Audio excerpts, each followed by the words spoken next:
It's time once again to slip into your camo, grab your bow, and join us out in the field for another episode of the Up North Journal, presented by PSE Archery. The Up North Journal crew is knocked and ready to rock for another exciting adventure. So let's step outside and hit the trail. This episode of the Up North Journal podcast is brought to you by PSE Archery, Carbon Express, Fourth Arrow Camera Arms, Wind Scent Hunting Sense, Killer Food Plots, Seeds, Supplements, and Attractants, Cabela's, Spot Shooters, Limb Walker Turkey Calls, Antler Action, Family Tradition Tree Stands, and Twisted Mind Bowstrings. And don't forget, you can catch us in syndication at 2 p.m. Eastern Time on goodtalkradio.com. Welcome back to another episode of the Up North Journal podcast, everybody. I'm host Mike Adams, along with Dan DeFaw, sitting in the cabin tonight, trying to stay dry, warm, shovel-free, sharpened, ready to go. We're getting some coffee down. Yeah, got my coffee. Got our coffee. It's tax day. You get a couple days, but it's okay. Wow, you just made this weekend even worse. We should be, people are probably sitting there, and Patrick Lloyd says no audio. No audio. So, oh, well. There. Patrick, there should be some audio. Okay. It helps when you turn the audio on. Yeah, producer. Too many things going on this weekend. A little bit. But it's tax day. You got 2 days, though. Give you till Tuesday, right? Yeah. But it is tax day. Everybody's sitting at home doing their taxes, listening to us. Everybody. I mean, they are just tuning in. They are getting a cup of coffee. They're got the papers all over the kitchen table with the... Is your taxes done? Yeah. Okay. Last week. All right. I sent it in as late as possible. You did? Yeah. Okay. All right. Well, as long as you got them done, that's the important thing. Right. Coffee good tonight? Coffee is... You know what? After the last show, we had the coffee. Yeah, Hunter's Blend Coffee, huntersblend.com. Deb immediately went to the website and purchased some. Okay. And had it shipped to the house. And we got it during the week. So... we're going to we set it up. We're going to have it on the weekends because that's when pretty much everybody's home. So okay, we made a full pot, and I asked for everybody's opinion. Yeah, and everybody seemed to like it. Smooth. Yeah. Okay. Yep. Good. I like it. I like it because it's very smooth. It doesn't have that bite. Yeah, I love it, man. It's good stuff. It's very good stuff. So hooks you up with some more. Yeah. So good stuff. We got a cup of coffee here now. It's tax night, and it's still raining. It's still raining. Rain's coming down. We've had freezing rain. We've had rain. We've had snow. We've had sleet. Ice. Oh, I tell you what. It's been a bad weekend. I was finally able to get out on Thursday evening to do some turkey scouting. Yeah. I saw you were out and about. Yeah. I saw you had your corn stalk with you. Yeah, it's my walking stock. Okay. Walk and stalk. I get it. Yeah, okay. Funny guy. But... that was the best night of the week. Okay. I waited during the beginning of the week. It was just like snow. It was just cold, rainy. It's been a bad week. Yeah, and I'm like, come on, I want to get out there. So finally, Thursday night, Kelly and Gabby and I, we packed up and we went off and did some walking. Mm-hmm. Did some scouting. There's a couple areas that I wanted to check out. My go-to areas, which I was able to get into and check it out. The best I could do was tracks. Mm-hmm. Which is okay because I know they're in the area anyways. Mm-hmm. I just had to verify that they were still there, right? Because they still are. So that was good. But I do have a side note from that. But as I was scouting, lo and behold, in 2 of the fields that I walked into, there was each ribeyes in the sky. They're back, which they should be. It's about that time. Sandhill cranes, and Kelly loves them. That's like her favorite bird. Did you get the DNR questionnaire about the sandhills? I got one of those in the email asking about I don't think about a sandhill. What I thought about them. Should it be a hunting season? Yada yada yada. Yeah. And right there, to tell you the truth, Kelly really dislikes them. Mm-hmm. And so, we were walking and joking around because they're in the same field. I said, if there's ever a season, I'll gladly let you shoot first. But scouting the land, public land, of course, it just amazes me. Mm-hmm. First off, the garbage. That just befuddles me, to say the least. But then all the tree stands that are still up. We go through this every year. It's like, really? Every year, people leave them up. Right, whatever. On state land, yeah. It's like, I'm staking my claim, and I'm going to leave it, and that's the end of it. I've pointed a few out to the DNR before and say, hey, look here, and here. They go out, they pull down what they can find. Right. You really can't miss these. Mm-hmm. But as far as turkey sign, I know they're in the area. Hopefully this week I can get out, do just a little bit fine tuning. A couple other spots I want to check, but then we'll be ready to go for a week from tomorrow. Week from tomorrow. You better hope it warms up. It's supposed to warm up this week, but it's been brutal, man. It's been brutal. Down here, it's been brutal. From here, actually across the whole entire country. Yesterday, we broke the record in this area for the most snowfall ever in a year. Season. In a winter season. Yeah, Flint broke the record. Yeah. Really? Yeah. They went an inch over. Or 3/4. Yeah. An inch. Maybe more than that. And are we done? That would be the question. Yeah, I don't think so. Right? It's looking like, well, I don't know. I mean, I looked at the weather report. It's supposed to be, it's actually warming up now. The ice is gone off the trees here. Everything's just wet. There's still ice on the ground, but I'm keeping my fingers crossed. We broke the record. I threatened a weather guy at work. Well, you flew a plane into his ear. Yeah, I flew a plane into him Friday. There's other people on the internet that were like, yeah, I broke the record. So it's like, yeah, I'm mad at them too. I told a couple guys, it's like, yeah, you're the one to blame. So turkey hunting, I'm pretty. It's going to push it back. It's going to push it back. And for you guys like you that got that early season, that's what I'm worried about. It's going to be tough. It's going to be one of those weeks. I get a feeling it's either going to start out cold and end up in the 80s, or if it ends up warm, you, at the end of the week, you could have a good week. Right. We'll have to wait and see. But turkeys. David Boggs, friend from Indiana, he gave me a tidbit one time. He said 54 degrees is the magical number for ground temperature before turkeys will actually lay their eggs. And we're not even close to that right now. It's not even 54 degrees out. Exactly. But you're right. It's one of those things that Mother Nature, an interesting spring to say the least. Jim Miller's watching. Yes, the one person who I told that I was coming after because he was one of the guys who was happy about the breaking the snow record. So Jim Miller was happy we were breaking the snow record. Jim, I'm right here right now. I'm blaming you. I'm looking at the camera. It's your fault. People like him, but like he said, for the guys who have the late season hunt, like myself, have the ZZ or the 234 hunt here in Michigan, it's actually going to benefit them. Absolutely, it pushes everything back. Yeah. So, but it is what it is. Deal with it. Right. But this weekend, just we were talking before the show. You heard you got like 20-something inches up by your place. Yeah, and we're going to talk about that here in the next segment. That, and then up by me, we were supposed to get like 16. Mm-hmm. So it's a bad time to get that one. It's a bad time of year to get a big heavy snowfall, wet snowfall like what we've got. Like I said, next segment we're gonna dive into that and cover that. Right, but we were supposed to be talking about the Deer Summit. Only problem is we didn't go. We didn't go because, first off, they closed I-75. That would have been enjoyable to get around. They shut down both 475 and 75 northbound, and due to accidents, due to ice. It was from what we heard from Deb was watching the FPO. Yeah, on the scanner. It was a nightmare. There was accidents everywhere. And I saw other people that were on the other side of the state, more east of us. Yeah. They said, look, it's an hour plus drive, and that's in good weather. Right. And for us, same. It's about an hour, a little over an hour in good weather. I wonder how many people didn't show up to the event. It sounded like they had a decent turnout from what I could tell in the pictures I saw. Sound like it did. Sounded like it was a good time. I'm glad that it went on, and hope they had a good time. Yeah. Dr. Jim Brucker was there giving his talk, and then Wayne Sitton was there, and he gave his talk. Yep, and Charles Byram is tuning in right now.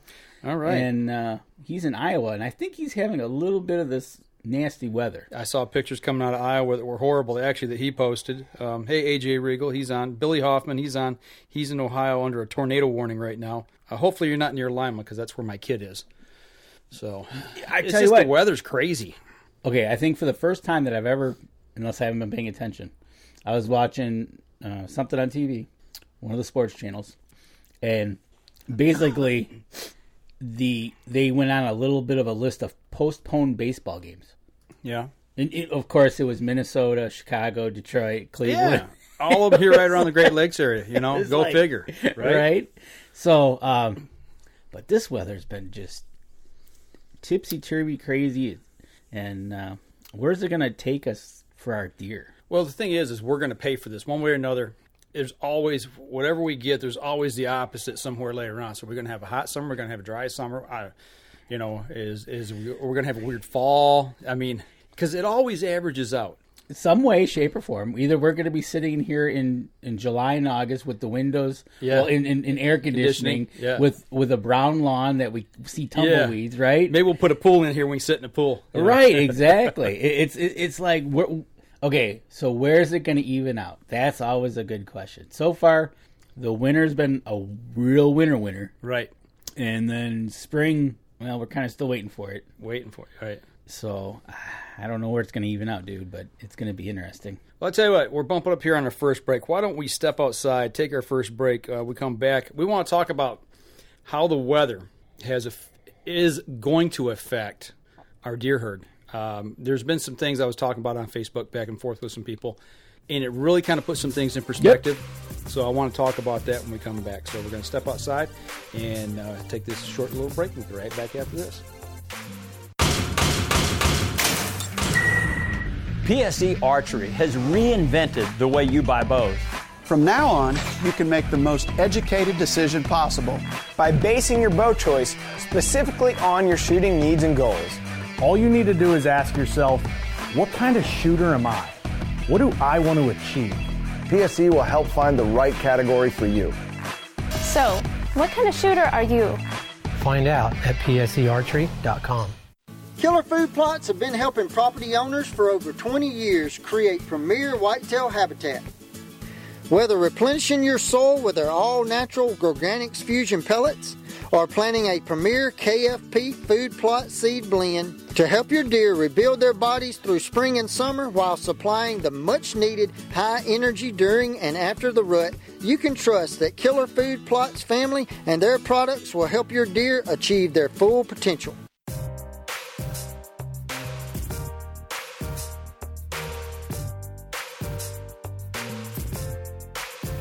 Welcome back, everybody. Second segment of the show. Sitting here drinking a little of our Hunter's Blend coffee. Thanks to the guys at Hunter's Blend, huntersblend.com. Check them out. That's right. Yeah, this weather. You know, we're looking at this weather going, you know, it's April. Actually, today's the 15th, so we're halfway through the month. And it's tax day. Well, it's tax day. It's tax day. And we don't have no warm weather. We have not had a decent... We hit 70 the other day. Yes, Thursday. One day. That was my day when I was out. One day. Scouting. That was it. And it was windy, though. It was windy. That's right. It wasn't too bad, but when I got in the fields, man, it kicked up. But, yeah, this weather, man. Being that we're always into looking for deer, and we're always checking out deer, it kind of worries me when you have something like this happen. I don't mind a light snow, because usually within a couple hours of the next day, the sun comes up, melts right off. Right. But the reports we're getting from across the state, I'm getting 16 inches plus up in the UP. You're getting 20 inches plus from you. I talked to a guy about 4 or 5 miles from camp. They got 22 inches of snow. 22. Now, he was at the summit last night, actually. Was okay. And he's north of you. Yeah, just a little bit north. Okay. Yeah, and probably more east than north. When I say a little north, I mean like maybe a mile, if that. Not even that much. He's more east. Okay, 4 or 5 miles east of but us. yeah, it kind of gets me worrisome as to we're getting into the nitty gritty, and you've already found some deer. Found dead deer on our property. Deer, yeah, and I don't think this is going to be really helpful. No, you know, we've talked quite a bit on the show here in the last year, some of the impacts that we're having on our property and in the area.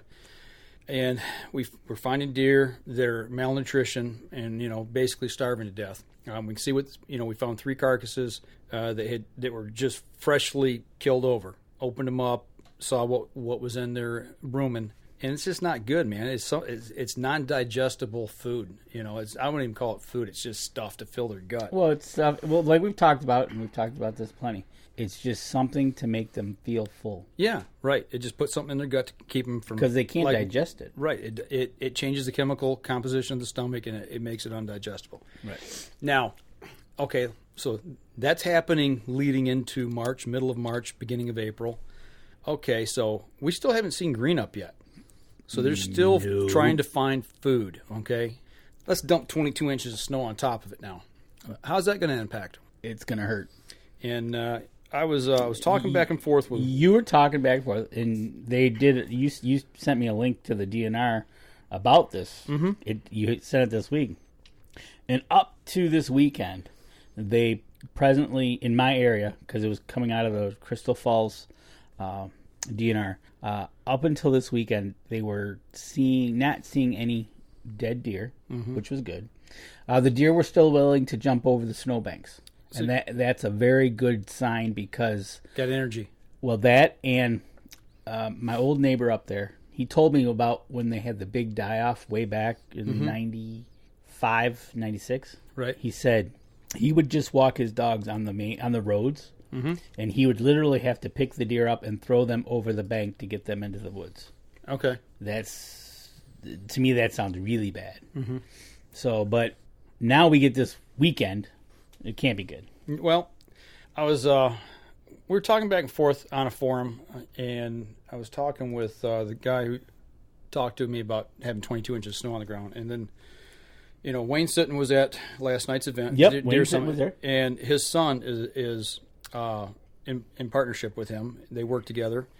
And he said, here's some quick figures he said to think about. He says, if you've got 10 deer in an area, let's say you get, on your property, your number of deer that you usually see is about 10. Let's say it's maybe it's a 40-acre plot. Okay. And you're seeing about 10 deer in an area. And the generally accepted nutritional needs of a deer, which we've talked about before, is 6 pounds of forage a day. So you're at 60 pounds a day for 10 deer, right? Yep. Okay, for that herd. Now, it's been 190 days, he said, since anything green was growing in northern Michigan. True statement. 6 months. Yep. 6 months, okay? So now... Let's take that and says that means to keep these 10 deer alive since late October, they've had to walk into a habitat that's got 11,400 pounds of forage to be alive today. Whose property has that? And he says that would literally be the equivalent of almost 6 tons of standing corn. He says he knows what some properties look like up in our area up there. And he says he's amazed that we even got deer around the area. Says he's not trying to preach at anybody, but he, basically start shooting some does, getting the numbers down, getting some mouths off the table. And to prove that point, and cutting some timber. My lawn down here, which with a little bit of the warm weather has kind of greened up a little bit.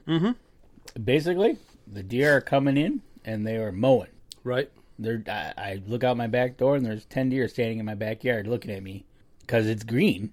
And it's been 6 months since we've had something going, right, and for them to pick up. Well, and Tom Witt here says in northern Newaygo County, he's found 4 dead already, and the last one he found was last Wednesday. Like he says, we need vegetation to start greening up, right, getting those buds back. Well, and I had said in this conversation, I told him, I said, if we don't take care of the doe, start thinning the herds down where there is overpopulation. Now, there's places where we don't need to shoot does. Absolutely. That's why you need to know what's on your property, know your habitat, what your carrying capacity is. But places like where I'm at, we're pretty stacked with deer. Yep. Now, and I said, well, if we don't take care of the deer, Mother Nature will, and it's not going to be pretty. And Luke said, Mother Nature is indiscriminate killer. She does not care if it's a mature buck or a doe that falls to starvation or malnutrition. If you really want to blow your mind, he said, run this problem. And this... I was like, wow, this really opened my eyes. How many deer were killed in the state of Michigan last season? Check the MDNR, the DNR website. Okay. I don't know what their estimates are yet. I think, do we not always run around 200,000 deer, roughly? Yeah, they would just say we have a good year. 250, somewhere in there. Yeah. Okay. He said, now, take that number and run the harvest at 5 pounds of deer for forage for simple math. Take that number and try to figure out how many acres of matured timber or tons of saw logs that would be to feed those deer. Exactly. When you're cutting timber and dropping treetops to try to feed the deer through the winter. And that's what he's talking about with the logging. You start thinking about those things, and really it is. It's mind-blowing at how much nutrition or how much forage they really need to get them through these winters. So, and that goes to show you, like you said, we don't need to shoot the does in some areas. But this is the whole part of the going off sound science thing. And going back to that QDMA survey you even had. Right. Is this good for the hunter? Are the hunters happy? Right. Are they, well, time out. What's nature doing? Right. What you looking up? I'm just kind of see if I can find the numbers for that. For this year? Yeah. I don't know what the harvest numbers are. I really haven't paid that close of attention to what the DNR said this year, to tell you the truth, as far as numbers go. But basically, what it boils down to is when we get into late winter, early spring, this time of year, and all of a sudden you dump 2 feet of snow on the ground, that's where it's really detrimental to our deer crop. Think about the bucks who chase doe. Okay, think about where you've got buck to doe ratios that aren't right, and you got bucks chasing does for 2, maybe 3 months trying to breed them. They don't have time to recoup, build their energy stores back up before winter gets here. And that's when you start getting pneumonia in the deer. Especially in the bucks. A lot of bucks dying from pneumonia. Okay, now they're stressed already. Now let's throw another 2 feet of snow at them. Right. And see what happens. Well, it's just not going to be good. It says here that 2016 was the number 2 deer harvest. Huh. You know what? I'll be interested to know what the 2017 numbers are. And then, so we take that number. Mm-hmm. Now we throw in a bad winter. Yeah. And mortality rate of the fawns is probably going to go up. A lot of deer are going to die this week. Yep. A lot of stressed deer are going to die. It ain't no doubt about it. It's not going to be good. And right there, Jeff says, Wayne stated that the bucks are looking rough. Not good at all. Right. Yeah. So, like I said, we can either start taking care of our deer ourselves, or we can let Mother Nature do it. And that goes, and it goes back to the groups that are out there. I know some do it, but if we just go to a common using sound science, it still gets me that this commission has all these public meetings, all this stuff. And nothing gets done. And then in June, they come down to, we're going to do this, this, and this, and this. And everybody leaves that meeting shaking their head or scratching their head or just perplexed. Mm-hmm. I don't think I've ever, and I know some people that I've talked to, but I've never heard, great job, DNR. Right. Way to go, NRC. Right. It's like, more so, it's like, huh? Or what? Scratching your head, left wondering why. Why are we not doing something? Why are we not doing something to help? And that goes for like out in Iowa, Byram out in Iowa. He's having some bad weather right now. Mm-hmm. Are they having some effects like we are? Wisconsin, they got blasted. Minnesota's gotten blasted. Yep. South and North Dakota got blasted. I saw a cattle farm out there where the cattle were huddled together, and they look like what's the animal they chase up in Alaska? I know there's the caribou. There's the muskox. Yes, they look like muskox, frozen with ice hanging off of them. And it's like I just don't know how any animals can survive in those conditions. They do. They've done it for millions of years. They do. That's right. The tough survive. They get through. And maybe it helps. That's Mother Nature's way of getting rid of some of these animals that we're not going to take care of. Well, it's going to also open up the dinner menu for the next week or two for some predators. Predators going to hit the ground after the storms get done rolling through here. Their paws are going to be on the ground. They're going to be hitting it hard. They're going to hold tight, and then all of a sudden, say dinner time. Yeah, right on. So but it just amazes me. But it's not looking good. Well, I was talking with a landowner around the corner from us today. We were talking on the phone, talking about the deer browse survey, and we got into talking about the differences in camps and differences in members in camps and what people think about shooting does or not shooting does. And the majority of the people around our area don't shoot does, and it's that way at his camp. But he's trying to change it, and that's kind of what I would like to see happen is our deer co-op start to show people and open up a little bit and say, hey, this is what we're doing, and it's starting to work. We're making some impact here. This is what we're doing with logging or food plots or habitat or deer management, and starting to try to change minds. And it's going to take time. It ain't going to happen overnight. No, it's not. And some people will never change. And I always say, I brought you bearing gifts again. Mm-hmm. You did. You're not gonna be able to say, oh, that was a buck or that was a doe. Mm-mm.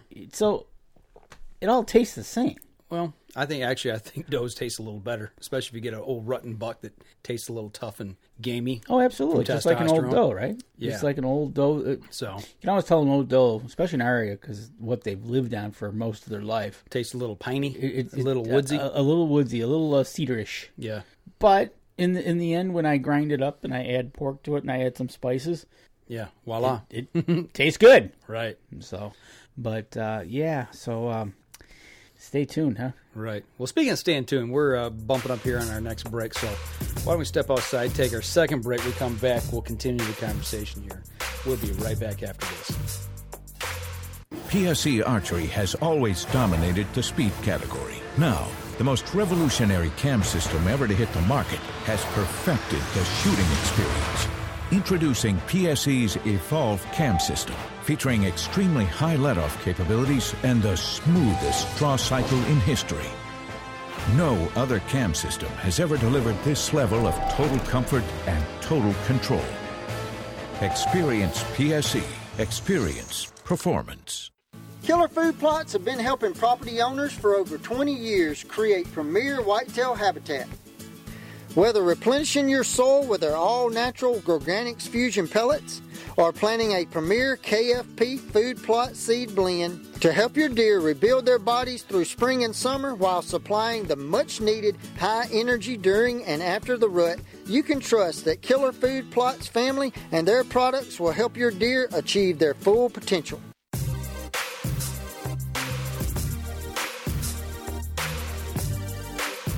Sounds like something just fell outside. Yeah, it didn't sound good. I think that was my dog. All right, welcome back, everybody. Got our coffee poured there? Yep. All right. I love that thermos. That's my nice Cabela's thermos. Got a dent in it. Yeah, my son took this, and he takes it now and uses it for work.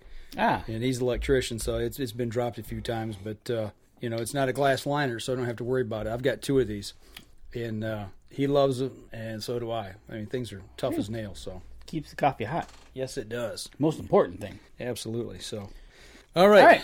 So, we're back. What's going on? What are we going to talk about this segment? Good question.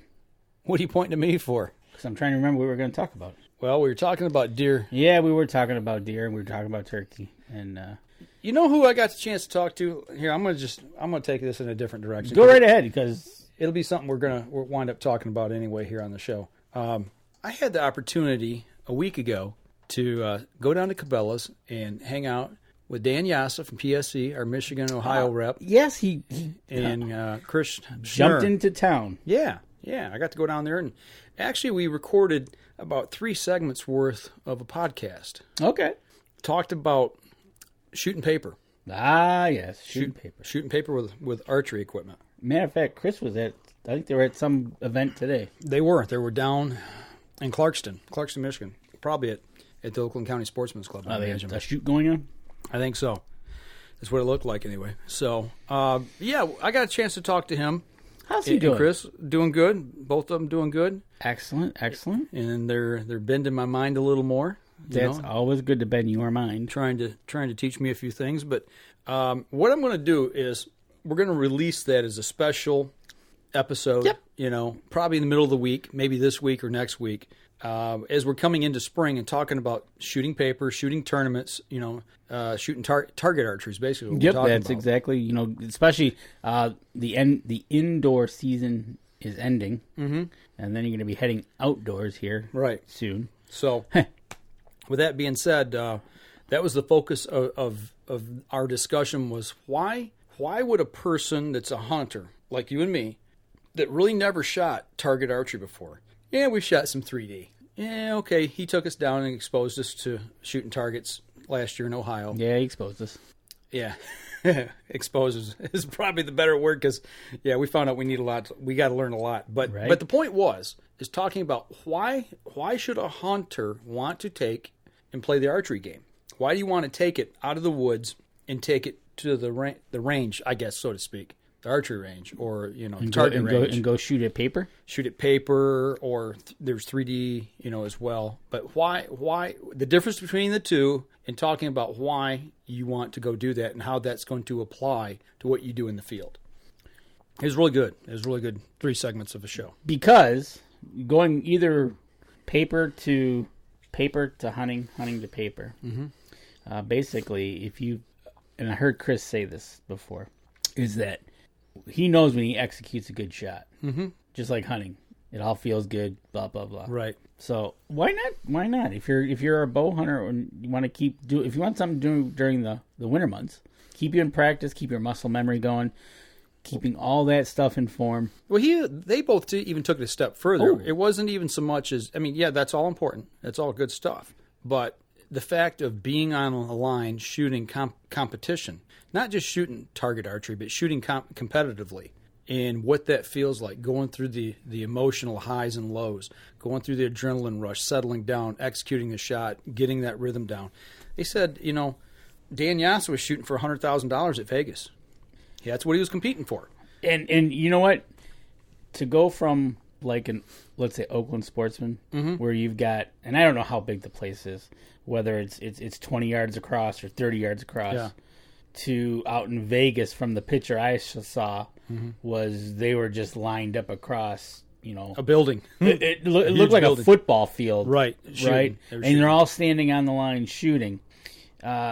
The difference, and that'd be interesting to know from Dan and Chris and Ashley. What's the different? What do you do differently playing that mind game? Here you're shooting at a sportsman's club, and all of a sudden you go out to, whether it be Lancaster or you go to Vegas, right? And you go from a little bitty place to this big place. hall, and Dan in Lancaster making it far enough to get put on basically the stage, right? And here you go. Now, and he started off really well, and we seen him. He made it to 5th place. Then moved on. And all of a sudden we seen that guy misfire an arrow. And he was done. Yep. And to go from your little county place to something like that. Right. And that's what they kind of equate it to is taking those highs and lows. And the emotional roller coaster and the nerves and the adrenaline and all that, and putting that into executing shots, and then getting into a stand with a big buck walking out. Or maybe it's not even a big buck. Maybe it's a doe. Maybe you still get that angst. I would hope so. I know I do. It's interesting. You say that. When I'm out with a bow, with any animal, I get that. With a rifle, with does, don't get me wrong, I enjoy it. I love it. But I don't get that just gut-wrenching, adrenaline-pumping, where you're just locked on. You're like, oh. But I think it's because shooting a rifle is easier. Now, if it's a buck, that's a different story. But with a doe, for me, it's like you're going in the freezer. Bang! Right? And you did it in less than a minute with a muzzleloader. Less than 2 minutes. Not a minute. I was trying to help you out. I was trying to improve the story. Come on. We're 6 months past. Yeah, right. But that was fun. Now, see that was a little different with a muzzleloader. But I think with a rifle, yeah, I do. I get it. I still get that. I get the rush, I think, afterwards, after the shot. So then I think it comes down to like archery, golf, bowling. It's an individual thing. It's you against whatever you're aiming at, going against, and then it's also you if you're going competitively against somebody. Right. Now take you or I or somebody. We shot with Dan. Yep. Not so much. But if Stephen Hansen, Stephen Hansen, Stephen Hansen, he's one of the best in the world. Right. Okay. I think I'd be, dude. I'll watch him shoot. That'd be like shooting Goliath the buck, Right, exactly. You get up there. But what it does is, in the beginning, it's 0-0. Yeah, right. And this is from my bowling days. Anybody can be beaten at any time. That's true. And when we were doing our bowling, I'd go up against some of the best. But if you just gotta, and they make you better. Right. So us shooting with Dan Moore would make us better. Absolutely. Yep. And shooting competitively makes you better. Exactly. Yeah. It ups your game. I think it's an individual thing. Yeah. It's focus. It's mind. It's that individual person in you. Kind of like hunting. Right. It's you're out there, and it's up to you to execute. Execute. Yeah. So. Yep. It's amazing. So. I tell you, it's watching Dan shoot and then watching him shoot at Lancaster was just... That was cool. That was totally cool. Impressive for me to watch him. And actually to kind of say, hey, I know that guy. Right. But it would be interesting to know, did he go over that in the interviews? About the mentality side of it? Yeah, he talked about getting up on the line. So we're going to get that out here either this week or next week. I don't know exactly when. But the reason we're talking about that, we're allegedly heading into spring. I don't know. It may or may not get here. We don't know yet. But, hopefully this weather will break. Outdoor tournaments are going to start, outdoor shooting, all that together.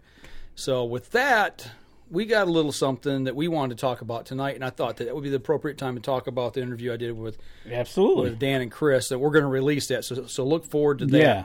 That's coming up. And speaking of releasing, it looks like Lincoln Roan has finally found a few minutes of free time to join us. Hey, Lincoln, what's going on? And join us. So, right. Hope he had a good event last night. Yeah, I think the Deer Summit was a success. Yep. So despite us not being there. But then no, I wish we could have been there, man. I really do. I was bummed. I was so bummed that this Michigan weather is just it's traveling was not good this past weekend, and it's supposed to get bad again tonight. So. Yeah, well, I tell you what. Why don't we go ahead? Let's take our last break. And if those of you on the live stream, hang on, give us a few seconds. We're going to step outside, take our last break. We come back. We're going to talk about some of the gear that we got that we're going to be using for this year's upcoming season. So we'll be right back after this.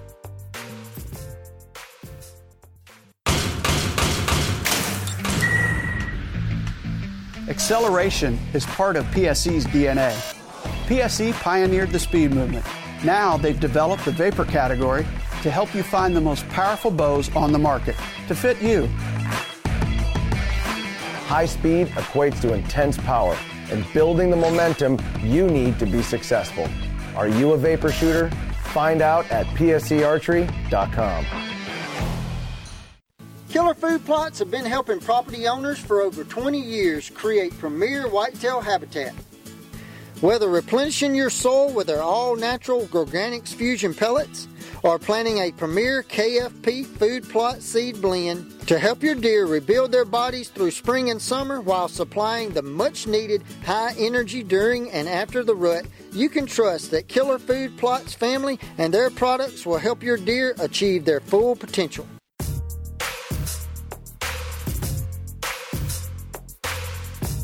Welcome back, everybody. Last segment of the show.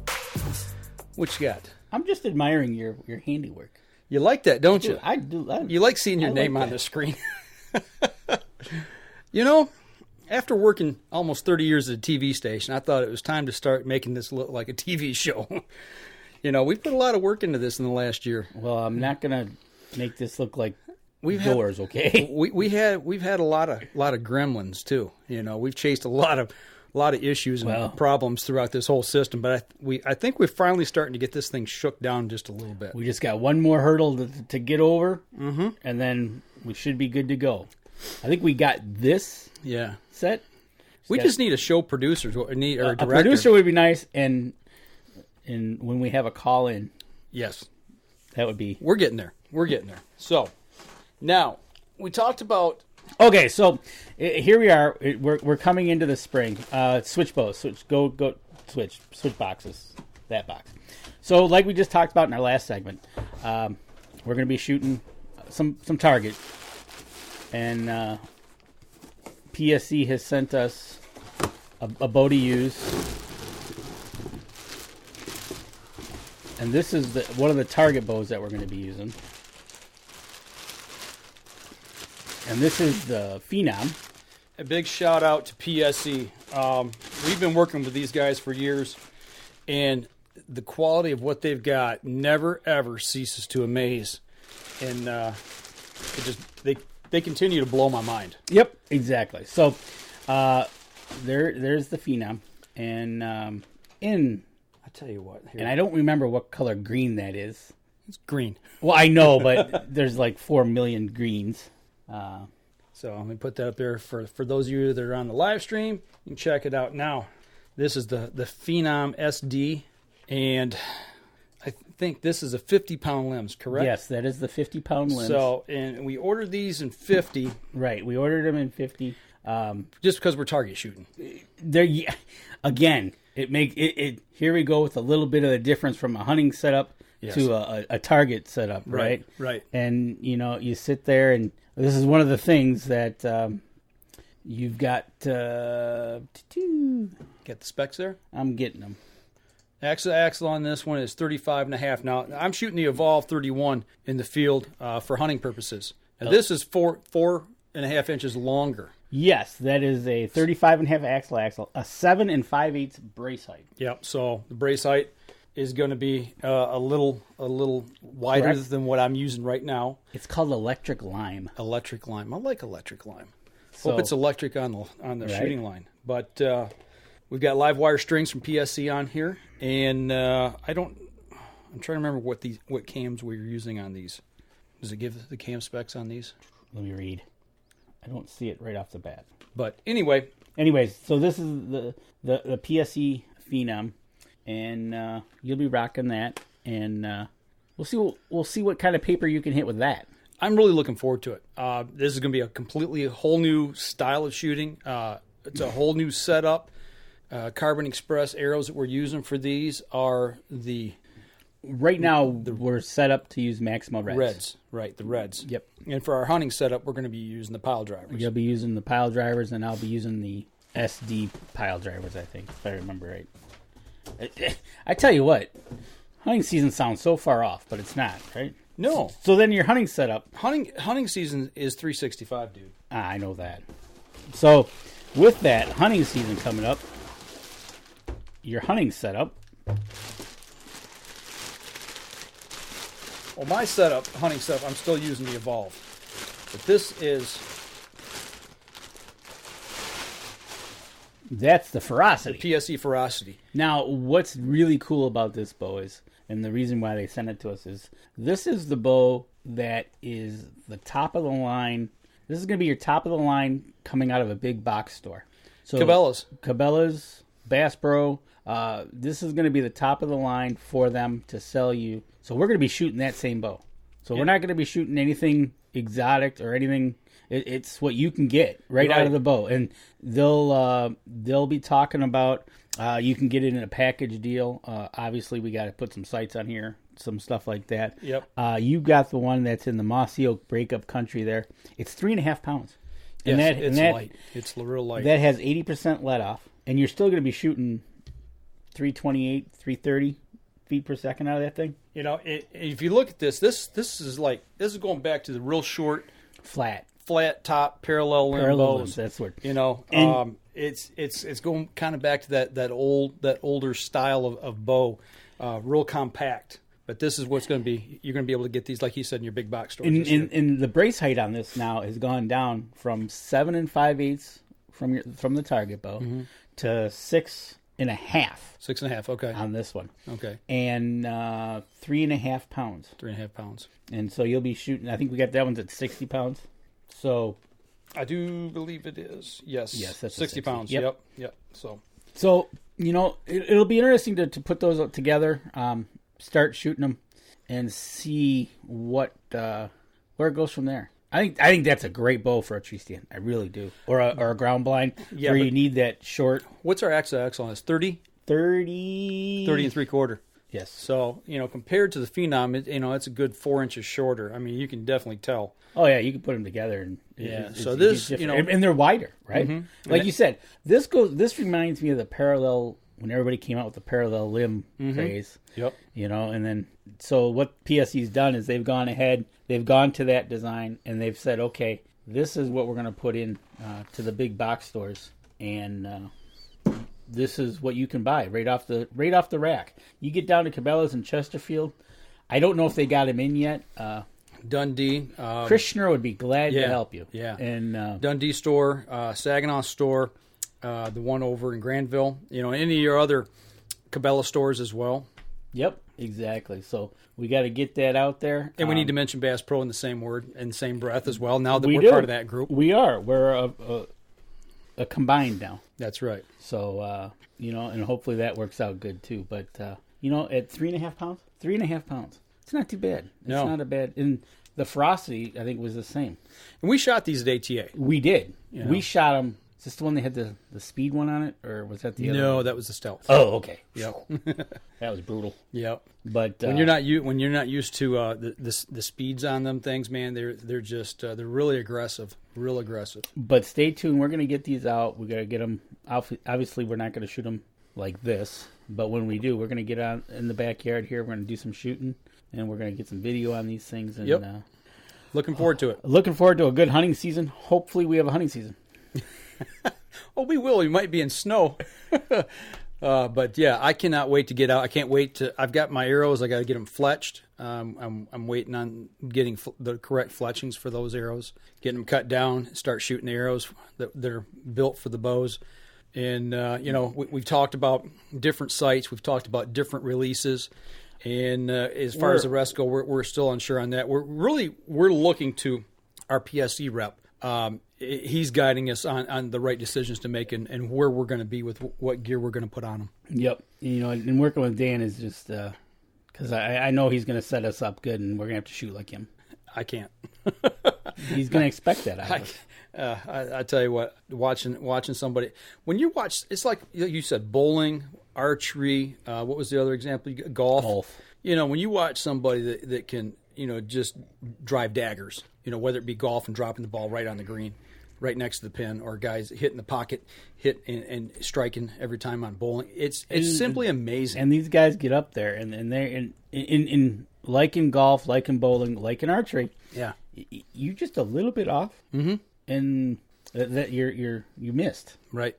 So, but let's get out there. We got the bows are in. We can start working to get these out in the field. If it ever becomes nice weather. Right, and get to your local pro shop or to Cabela's. Frosty is going to be available at the Cabela stores, the Phenom, the Target bows.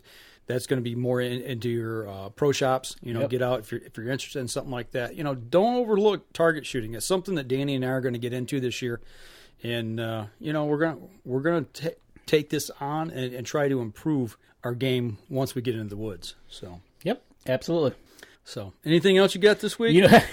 I'm hoping to get out and do some turkey scouting this week. Tim Cius, Walker Game Calls. He had youth hunt last week. He said they didn't have any luck. They heard birds, but they didn't get on any. Okay, they didn't get it. Okay. But he has went in. He's got a new stealth mode that he's went in. Did you see him today? No, on Facebook. I did not. He shaved off the mustache, so he's just got the bottom part here. And I said, "Is that supposed to make you more stealth-like in the woods?" And he's like, "Absolutely." So Tim has gone stealth on us. I think their season might start tomorrow. Okay. I think. If not, it's next week. We'll definitely get an update from him, how they're doing down there. Right. We got a week out. I'll start going. Man, I really need to get out. I've been out once. I kind of know where the birds are at. Mm-hmm. Only problem I have, and because I hunt public land, is I know where they're at. Mm-hmm. It's just... Does everybody else know where they're at? Next Monday morning... Uh-huh. Okay, me and how many of my friends are going to be out there? Right. Like last year, it was me and 2, 4, 6 other people. Mm-hmm. Hey! Right. So, and, like I told the kids when we were scouting, I said, you know what? I can come out here every night this week, and I won't see one person. But Monday morning. Everybody in there. Oof. Yep. It's going to be a crowd. So, hopefully that'll change. Hopefully next week, I'll have a report on next week's show. But as for that... Let's get out there. Get out there and hit it hard. I don't have anything coming up this week that I know of. Well, you did. You finished something off because you couldn't travel. Oh, yeah. We got a few minutes. We can talk about that. Okay, cool.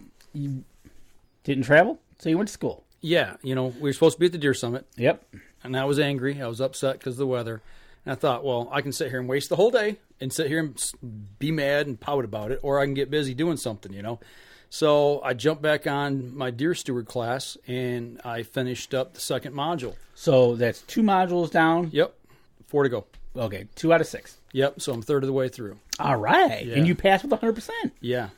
It was, we're talking about buck management, antlers, talking about the antlers and how that all works and correlates to different things, and talking about antlerless deer management with the does. So... Interesting. Yeah, it was all good. It was, and that's the thing, So probably the biggest takeaway from all of that I've never really thought about. And it's like, once you say it, it's like, duh. But I never really thought about it. And they were talking about genetics with, wild deer. Okay. Not captive deer. I mean, a lot of studies are done on captive deer. And then they try to take that and correlate that to wild deer. And it doesn't always make it work over in the wild. So they do some studies in the wild and to see where things kind of line up. But they're talking about the genetics. And just because you got a buck that has a, goofy looking goofy looking antler. They're not horns, they're antlers. They're antlers, they fall. He's got a goofy looking antler. Most of the time it's due to injury.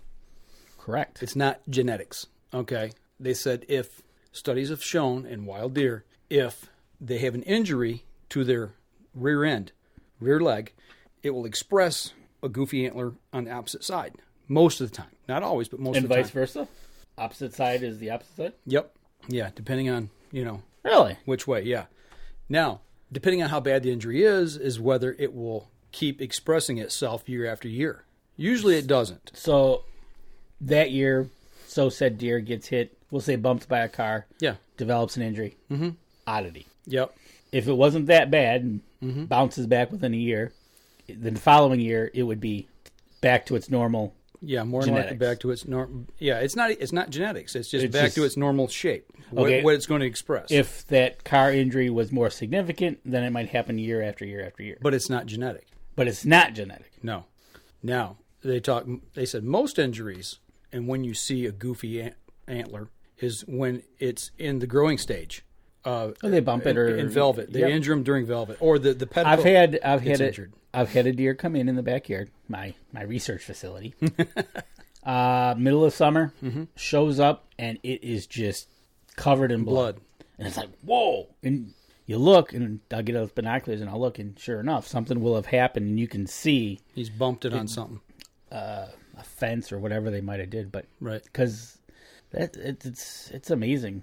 So, like you're saying about genetics, and you got to have the genetics. We need to take Iowa deer and bring them to Michigan, or we need to take Ohio deer and bring them to Michigan. Mm-hmm. Being at the necropsy and seeing what was on the wall there kind of tells you, if you do it right, we have the genetics. Absolutely. Southern deer in Michigan, farm deer. Look at the deer that are produced. The genetics come out of that, and they got the right food, and then you get big deer. Right. Up in your area with the right combination of everything, you could get deer like that.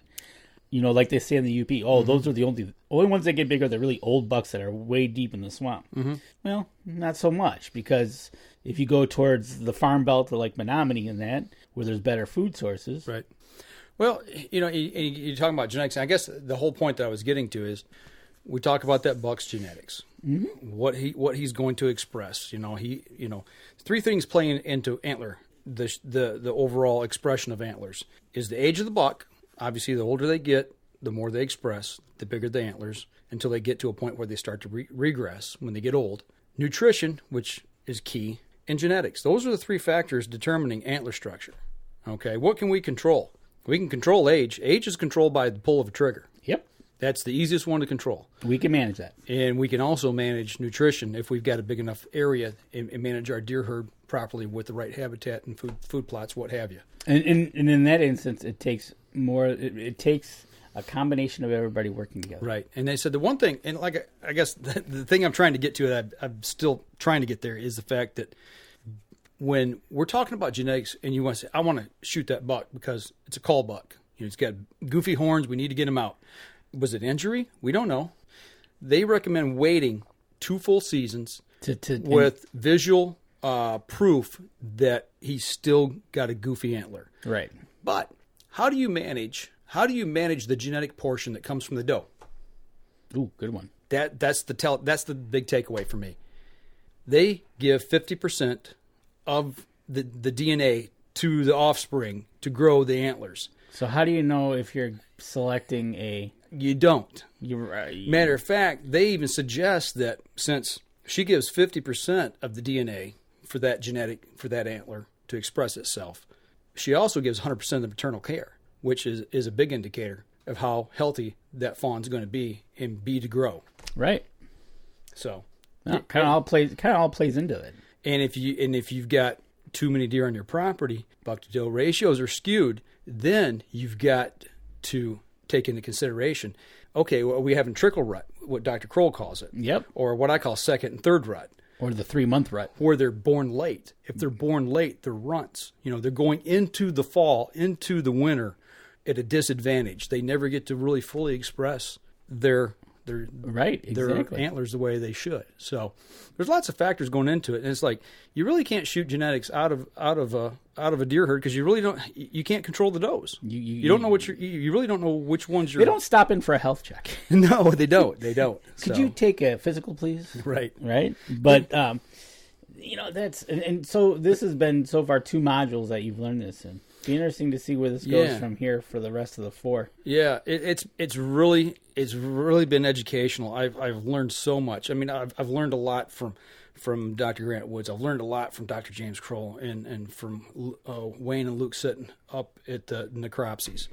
And other things that I've been to and other people I've listened to. But, this, when you're sitting and you're watching this and you're really picking up on it, making notes and things, it's like, okay, yeah, this is what Dr. Kroll said. Okay, this is why this makes, you start putting the pieces of the puzzle together and plugging everything in to see the picture. You start connecting the dots of the puzzle, right? Yeah. And I tell you what, going back, looking at the necropsy for me, that was really cool. But seeing what they had on the wall was the proof down the road of what they're doing. Yeah. If it was a one-time deal, it says, okay, yeah, we're here for a deer necropsy. Yeah, okay, blah, blah, blah, blah, blah. But you look at the wall and go, well, by them doing this, by them doing everything else that they did, wow. I've been a part of 4 of them now. That was the 4th one, and this has been over a period of 7, 8 years. This is 2018, and I think 2009 or 10 is when the first one I went to. Somewhere around there. So when you're looking at all this and you see that proven track record over time, and it keeps building upon itself, to me that's just more proof in the pudding. Yep, exactly. But cool. Keep on going. 4 to go. Yep, 4 to go. We'll have a big celebration when you graduate. Yeah, I'll get a cap and gown. I'll give you a cap, all right? Yeah, I got my cap on right I'll here. give you a cap with some antlers. Well, I'll tell you what, we're going to wrap up the show this week here, and we appreciate everybody chiming in, everybody looking in. We've got a lot of people checking out the show tonight. Don't forget Hunter's Blend Coffee, huntersblendcoffee.com. Check them out. We're drinking it here on the show. We love it. You got some this week. Your family loves it. So they like it. So it's going to turkey camp with me. So I'll be using it up at turkey camp. So there you go. But we're going to go ahead and step out here on the podcast. If you guys got any questions here on the live stream, I see a couple people in here that just... Tony Smith just showed up. Yeah, so throw us some questions real quick. But for the podcast, that'll do it for us this week, folks, and we'll talk again to you next week. And don't forget, you can catch us in syndication at 2 p.m. Eastern Time on goodtalkradio.com. This episode was brought to you by PSE Archery, Powered Express, 4th Arrow Camera Arms, Winscent Hunting Scent, Killer Food Plots, Seeds, Supplements, and Attractants, Cabela's, Spot Shooters, Limb Walker Turkey Calls, Antler Action, Family Tradition Tree Stands, and Twisted Mind Bowstrings. Thanks for listening, and join us again here next week. Until then, remember, as we always like to say, if you're out on the water or in the woods, shoot straight and be safe until next week on the Up North Journal.